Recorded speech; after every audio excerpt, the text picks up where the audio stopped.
Familia, ¿cómo están? Hoy prepararemos un revuelto de vegetales. Familia, para esta receta saqué todos los vegetales que tenía en la refrigeradora. Encontré vainitas, acelgas, zanahoria, alberjas y cebolla china, que ya estaba marchita. Tú puedes utilizar los vegetales que tengas en tu nevera. Ahora, comenzaremos a picar todos los vegetales en cubitos pequeños, o de la manera que más te guste. En una ollita vamos a llevar a cocer los vegetales. Con un poquito de sal, tapamos y dejamos cocinar por unos minutos o hasta que los vegetales estén cocidos.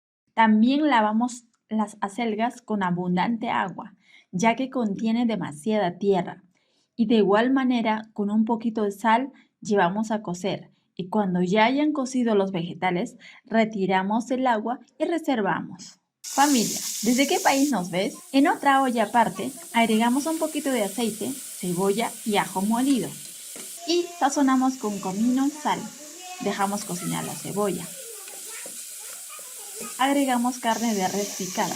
Tú puedes utilizar cualquier tipo de carne que tú tengas en casa. Agregamos cebolla china y los vegetales ya cocidos.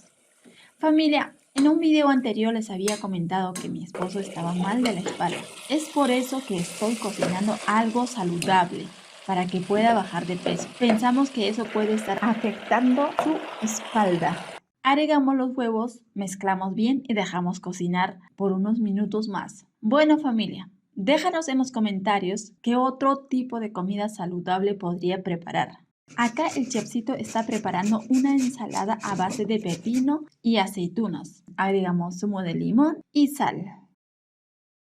Familia, estamos haciendo esto porque mi papi le está doliendo la espalda. Mi esposo tiene que bajar de peso unos 20 kilos. Ahora vamos a servir. Este plato es para mi esposo.